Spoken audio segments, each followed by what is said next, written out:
Oi, mulher, linda e poderosa do meu coração. Deixa eu te dizer um negócio. A média que a mulher brasileira entra na menopausa é os 50 anos de idade. E o IBGE, em 2014, publicou dados que 29 milhões de mulheres estariam no climatério ou na menopausa. E isso corresponde a 30% da população feminina do Brasil. E que somente 10 a 15% dessas mulheres fazem uso de hormônios ou terapia hormonal.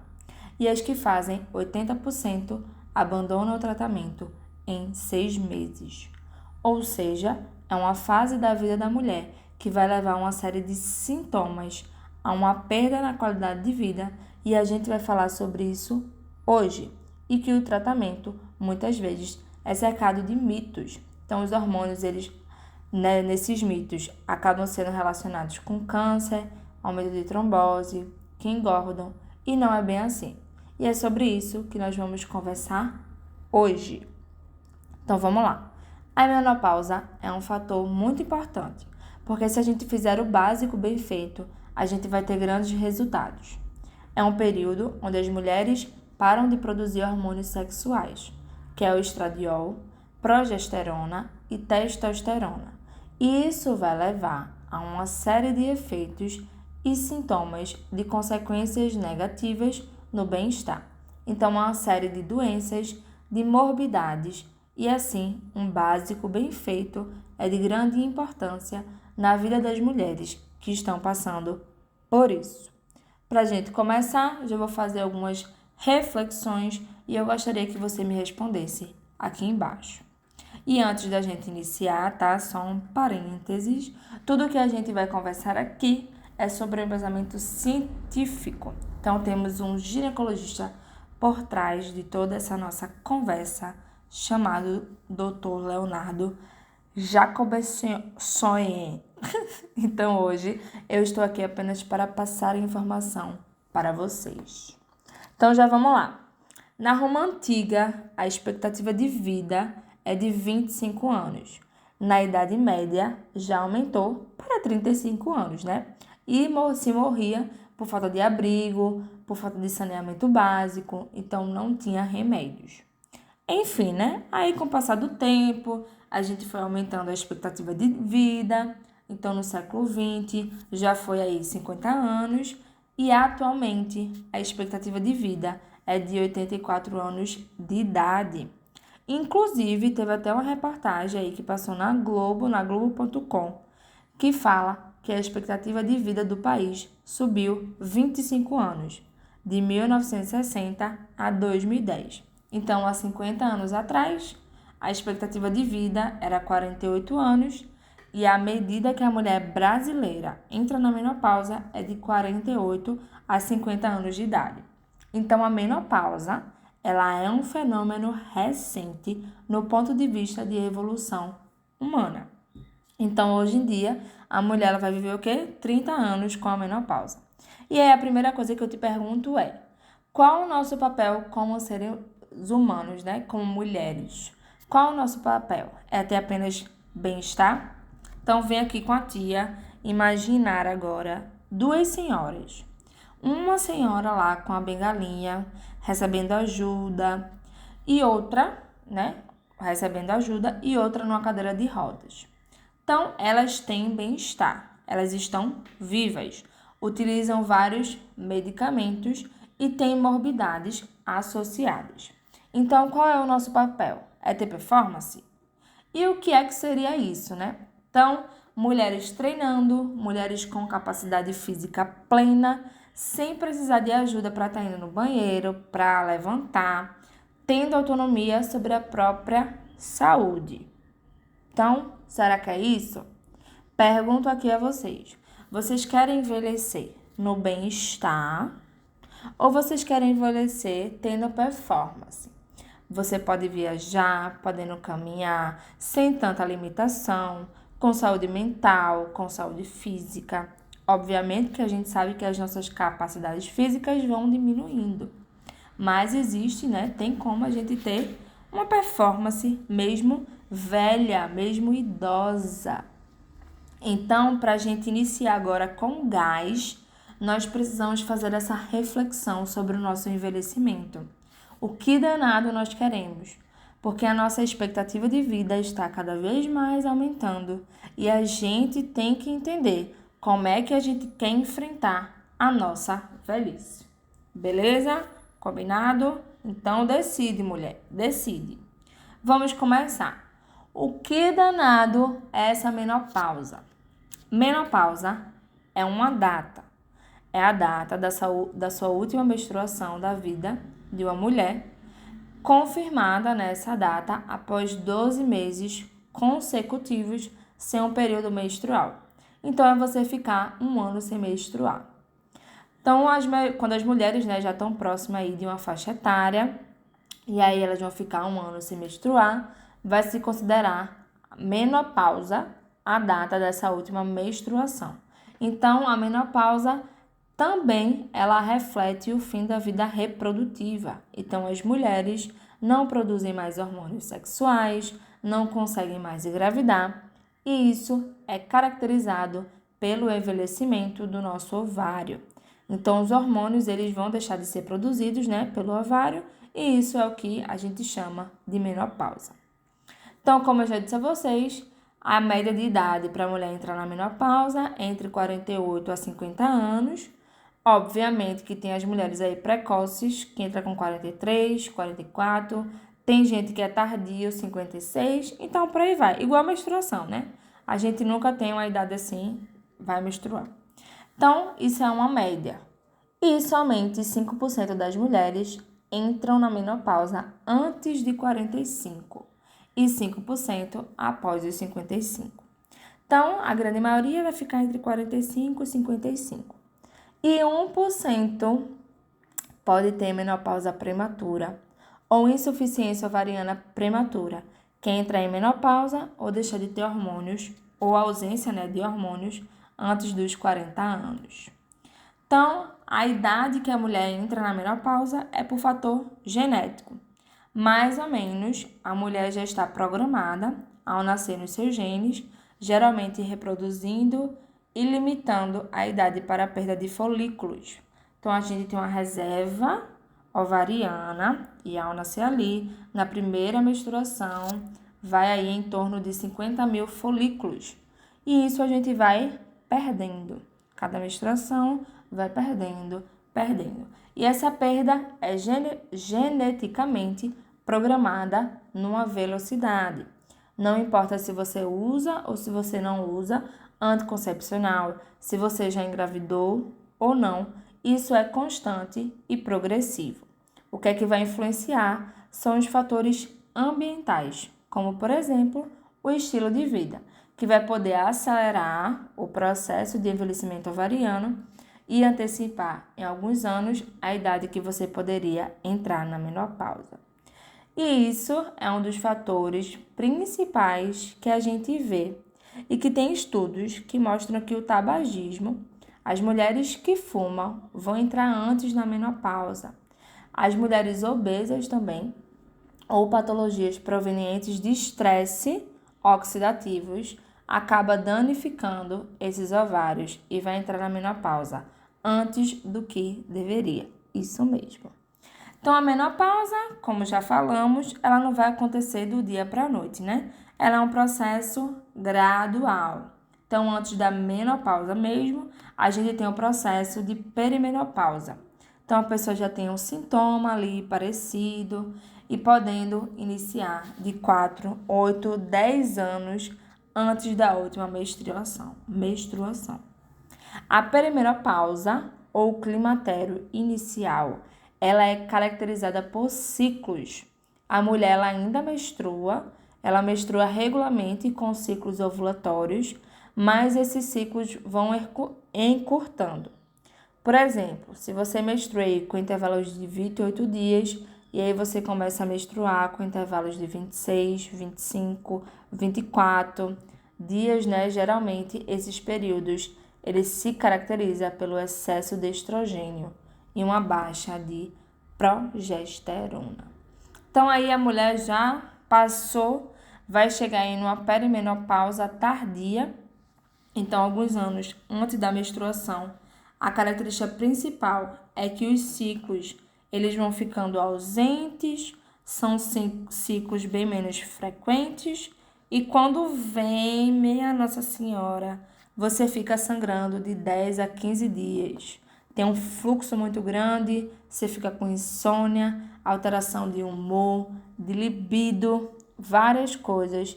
E tudo isso, tanto essas alterações de ciclos, são reflexos de flutuação hormonal. Ou seja, o seu ovário envelhecido ainda consegue produzir hormônios, mas tem uma hora que responde bem, outra hora não responde bem, e aí o estradiol sobe, uma hora o estradiol desce, e a mesma coisa acontece com a progesterona. E aí o que é que vai acontecendo? A mulher fica maluca com várias alterações hormonais, até que finalmente, glória a Deus, não vai menstruar. Então ela vai ficar com ciclos ausentes e aí um ano sem menstruar é que a gente inicia a menopausa. Então a menopausa inicial, que é até 4 anos após a última menstruação, a mulher ainda tem todos os sintomas, então ela não menstrua mais, mas ela ainda tem estrogênio alto. E aí na menopausa tardia, que é aquela menopausa 3, 4, 5, 6, 10 anos sem menstruar. Aí sim é a menopausa, porque ela vai ser caracterizada pelo baixo estradiol, progesterona e testosterona. Então essa transição aí de baixo do hormônio, né, ela pode ser muito sintomática e muito problemática. E às vezes é muito mais problemática do que a menopausa em si, que é quando os hormônios estabilizam, ficam baixos, e aí leva uma série de sintomas de perda de qualidade de vida. Então, como vocês já estão cansados de escutar, quanto mais saudável for a mulher, quanto melhor for os hábitos da vida dela, quanto melhor for o acompanhamento médico dela, ela vai ficar menos inflamada, vai ter um peso adequado, ela vai sentir menos essa transição. Mas isso, invariavelmente, ela vai chegar no momento onde ela não vai, produzir hormônio, porque vai esgotar completamente. Vamos lá falar, dos sintomas. Esses sintomas que, meu Deus do céu, nem cheguei, mas já fico horrorizada. Então, vamos lá. Como a gente já falou, o principal sintoma é a ausência da menstruação. E aí a gente vai ter o quê? Calorões ou suor noturno, que é o principal sintoma.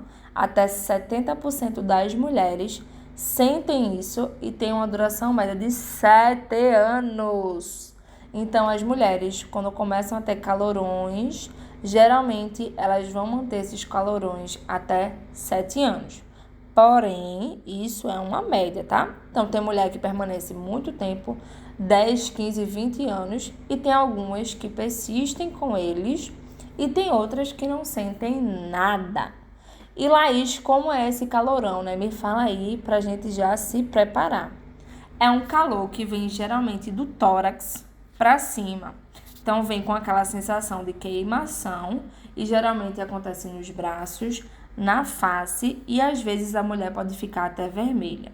Então, geralmente também acontece nos membros inferiores. O abdômen raramente é atingido. Então, dura mais ou menos aí de 1 a 3 minutos com essa sensação de calor, e aí depois desse tempo, passa, e quando passa, geralmente vem o suor para estabilizar a temperatura corporal de novo e você poder sentir frio, Poder sentir o frio. Isso acontece várias vezes ao dia. Pode ter 1 ou 3 episódios, 15 a 20 episódios e algumas mulheres acontece mais à noite. E isso acaba fragmentando o sono dela. Então, é o principal sintoma, que é esses calorões. E isso se dá por várias ações do estrogênio. Então, o estrogênio muito alto, quando ele cai, ou o estrogênio está muito baixo, alterações aí do centro termorregulador, que fica dentro lá do nosso hipotálamo, do nosso cérebro, que está controlando o estrogênio, e ele fica flutuando, baixa, e fica dando essas alterações, e é isso que dá essa sensação de calor agudo. Outro sintoma é as alterações de humor, que é muito importante. E essas alterações ocorrem em 57% das pacientes. E tem um dado que é realmente incrível, que a depressão afeta até 70% das mulheres na menopausa ou na transição para a menopausa. Então, quem tem histórico anterior, que já teve histórico de depressão durante a vida, esse risco ele aumenta em 14 vezes quando a menopausa chega. E isso acontece porque o estradiol no cérebro, então a gente tem os receptores, né, como se fossem umas casinhas de estradiol no nosso cérebro, e no nosso cérebro o estradiol ele é responsável pela produção de serotonina e dopamina. E esses hormônios, eles são os hormônios da felicidade, do bom humor, da recompensa, daquela sensação de bem-estar. Tanto é que os antidepressivos, eles aumentam a serotonina e dopamina para a gente ficar alegre.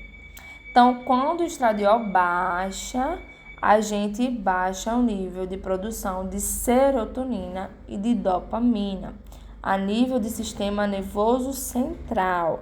Isso vai fazer o quê? Aumentando o risco de depressão. Além da depressão, as mulheres ficam muito ansiosas e muita irritabilidade, porque a progesterona também está o quê? Baixíssima. Então, a progesterona no sistema nervoso central é responsável por produzir um neurotransmissor GABA. E o GABA, ele é um relaxante ansiolítico. Então, ele é tranquilizante que vai ajudar no nosso sono. Então, olha só a importância da progesterona, né? E isso também pode encadear o ataque de pânico por falta de GABA e por falta desses hormônios. Também temos a síndrome de gênito urinária, que é outra coisa que incomoda muito e está presente em 50% das mulheres. Então, é uma série de alteração do sistema do trato gênito-urinário das mulheres e é caracterizado principalmente por secura vaginal.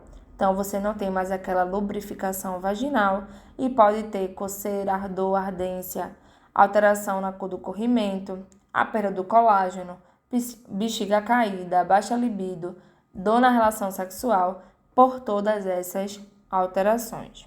Então, esses são os sintomas que levam, né? Tem muita queixa aí das mulheres no pós-menopausa.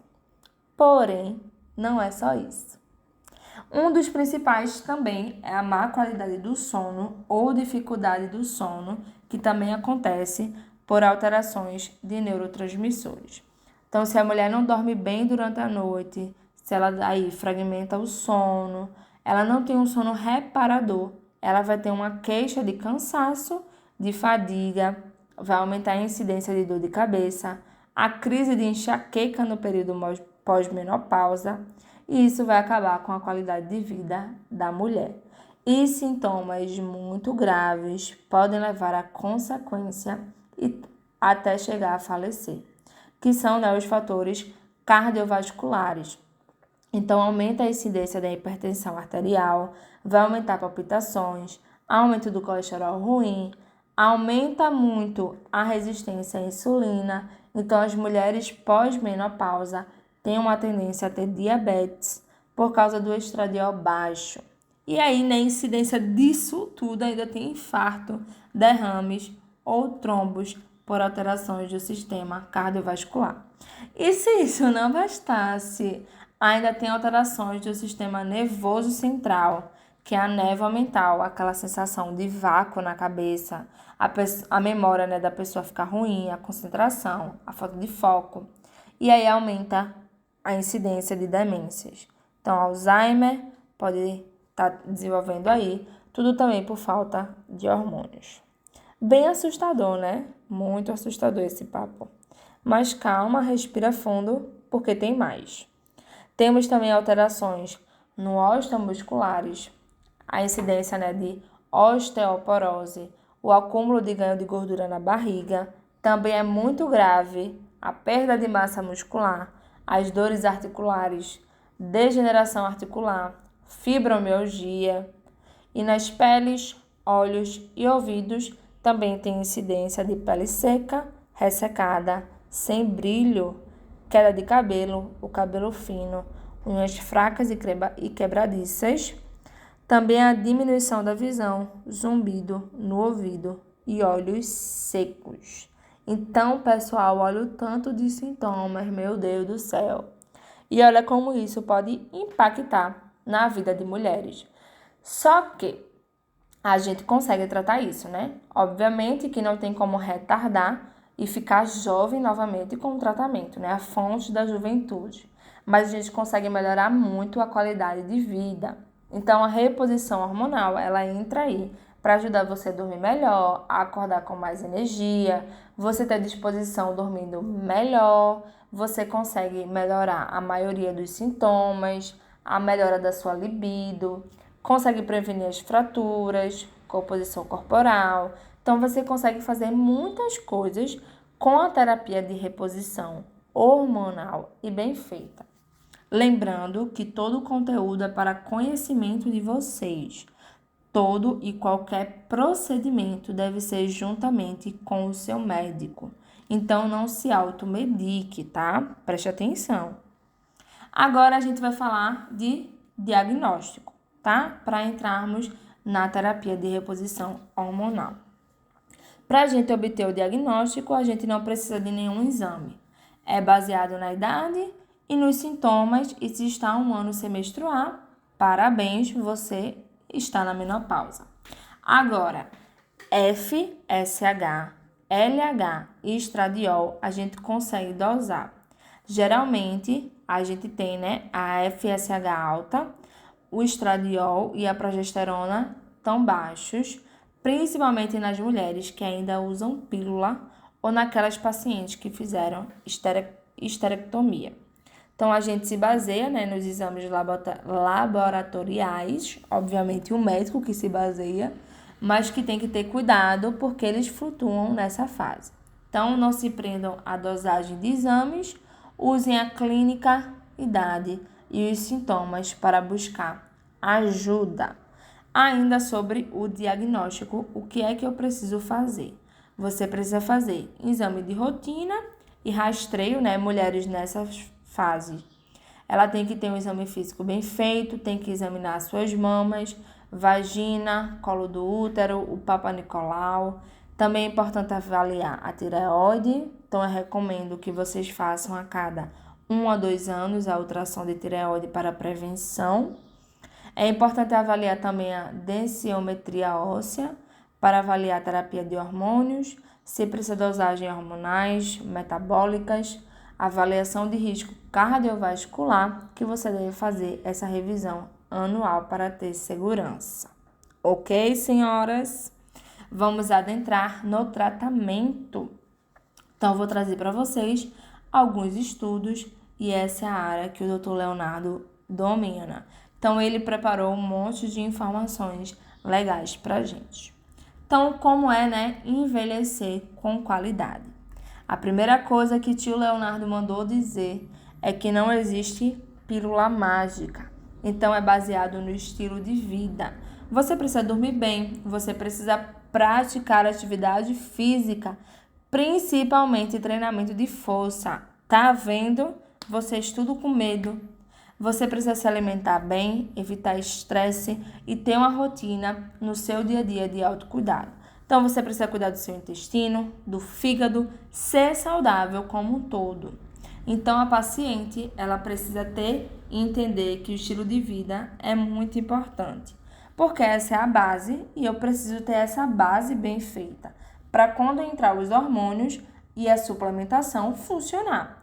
Não adianta pegar uma paciente de 52 anos com 15 quilos a mais do peso dela e ela não está se preocupando, não está fazendo nada para mudar, quer só comer lanchinho, comida inflamatória, dormir todos os dias de 2 horas da manhã, é fumante, ingere bebida alcoólica, sedentária total, acorda às 11 horas da manhã, vai colocar hormônio nessa mulher? Vai adiantar alguma coisa? Não, né? Vai prevenir alguma coisa?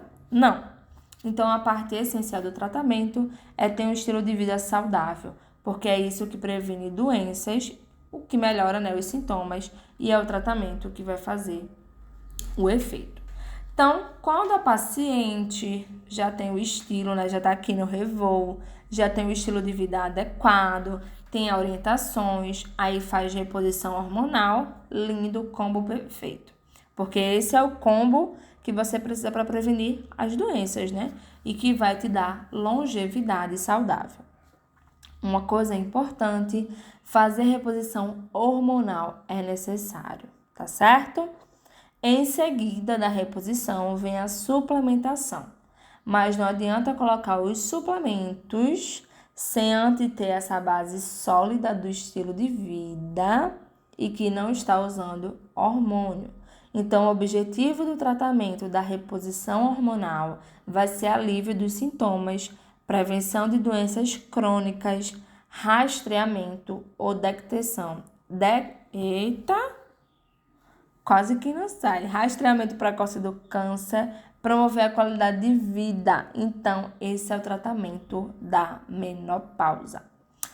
Então minha base de estilo de vida, né? Então, reposição hormonal. Vamos lá, já entendeu, né? Precisa ter um estilo de vida. Disse Dr. Ítalo Rachid que os hormônios não caem porque envelhecemos. Nós envelhecemos porque os hormônios caem. Então, o objetivo da terapia da reposição hormonal é fazer com que você tenha o mesmo nível de estrogênio, progesterona, testosterona de quando você tinha 25 anos, hoje você tendo 50 anos.